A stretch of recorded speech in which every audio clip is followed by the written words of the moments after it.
Tayson met Evander Holyfield in a restaurant. What he did scared everyone. The soft glow of candlelight flickered across the pristine white tablecloths of La Maison d'Or, one of the city's most exclusive French restaurants. The air was perfumed with the delicate aroma of truffle oil, aged wine, and freshly baked bread, a testament to the culinary excellence that had earned the establishment its 3 Michelin stars. The hushed conversations of the well-heeled patrons created a gentle murmur, a backdrop of refined elegance. Crystal chandeliers cast a warm golden light over the intimate dining room, where privacy and discretion were valued above all else. It was a place where celebrities, business moguls, and dignitaries could dine without the intrusion of the outside world. At a corner table, partially obscured by a decorative screen of frosted glass and trailing ivy, sat Tayson. He was dressed in a tailored dark suit, his powerful frame relaxed, his demeanor calm and contemplative. He was dining alone, savoring a perfectly prepared filet mignon, his gaze occasionally drifting to the window, where the city lights twinkled in the distance. He had come here seeking solitude, a quiet evening away from the demands of his public life, a moment to simply be. The restaurant staff, recognizing him immediately, had ensured his privacy, seating him in the most secluded corner, away from prying eyes. Suddenly, the gentle hum of conversation was punctuated by the arrival of a new party. The maitre d', a distinguished man named Henri, led a group of 4 to a table near the center of the dining room. Among them was a tall, powerfully built man with a warm, engaging smile and an air of quiet confidence. It was Evander Holyfield. Evander, dressed in an elegant charcoal gray suit, moved with the grace of an athlete, his presence commanding yet unassuming. He was accompanied by his wife and another couple, their laughter and easy conversation a pleasant addition to the restaurant's ambiance. As Henry seated Evander's party, Evander's gaze swept casually across the dining room, taking in the elegant surroundings. Then his eyes landed on the corner table, on the familiar, powerful silhouette partially obscured by the screen. He paused, his smile faltering for just a fraction of a second, a flicker of recognition crossing his face. It was Tayson. The 2 men, once bitter rivals in the boxing ring, their history marked by one of the most infamous moments in sports history, were now in the same room, separated by only a few tables and years of complex, unresolved emotions. The atmosphere in the restaurant, which had been one of relaxed elegance, suddenly shifted. A few patrons, recognizing both men, exchanged nervous glances, their conversations trailing off into hushed whispers. The staff, sensing the potential for tension, moved with heightened alertness, their eyes darting between the 2 legendary fighters. Everyone in the room knew the history. They knew about the fights, the controversy, the infamous bite. They knew that these 2 men represented not just athletic prowess, but a complicated, painful chapter in boxing history. The air grew thick with anticipation, a collective holding of breath, as everyone waited to see what would happen next. Mike, who had been focused on his meal, slowly lifted his head. His gaze, sharp and intense, met Evander's across the room.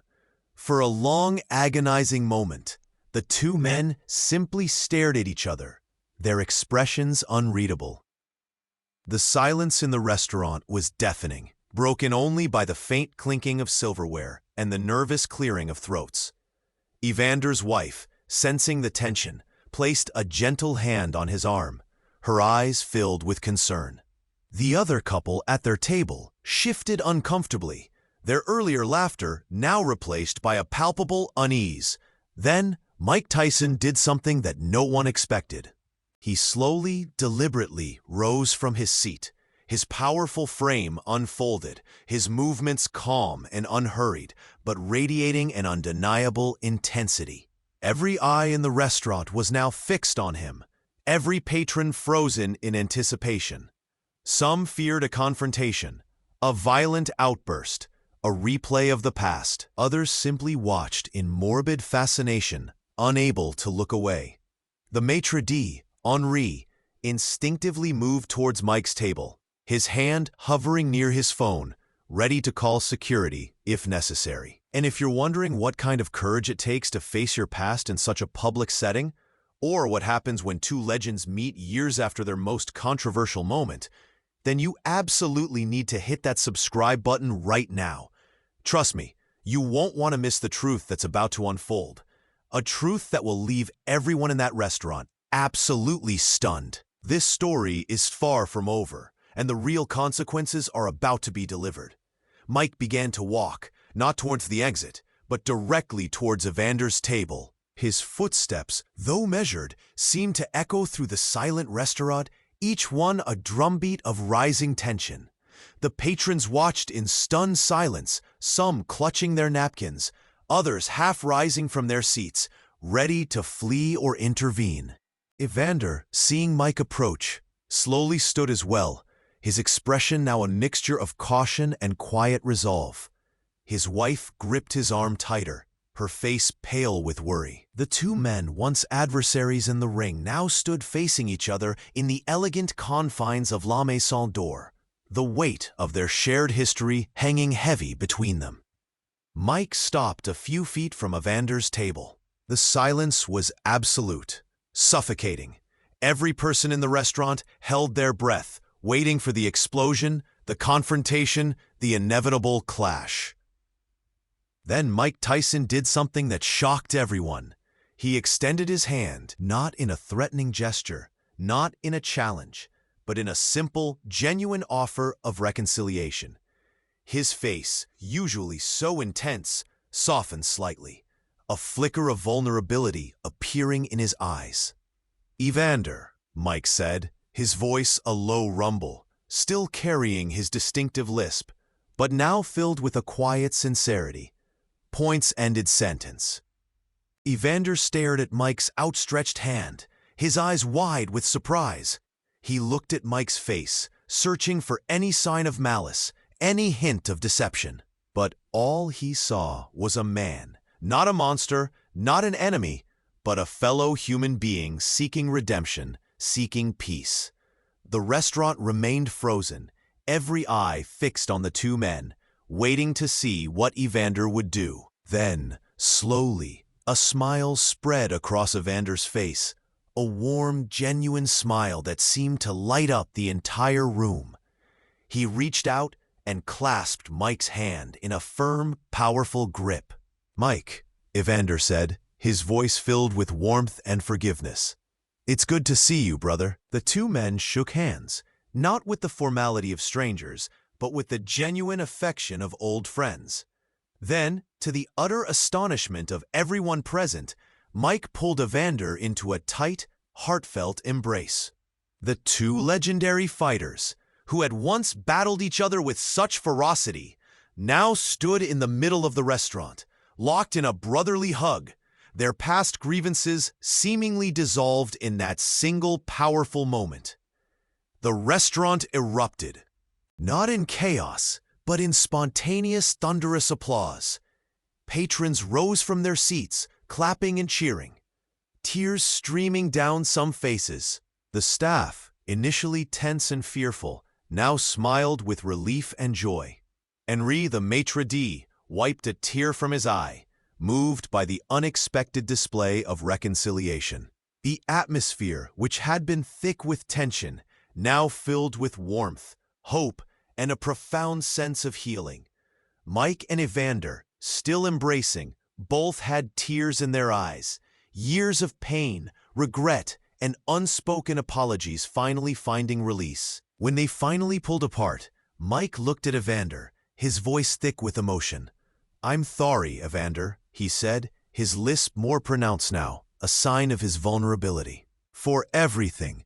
For what I did. For the pain I caused you. I was wrong. I was in a dark place, and I took it out on you, and I've regretted it every single day since." Evander placed a hand on Mike's shoulder, his grip firm and reassuring.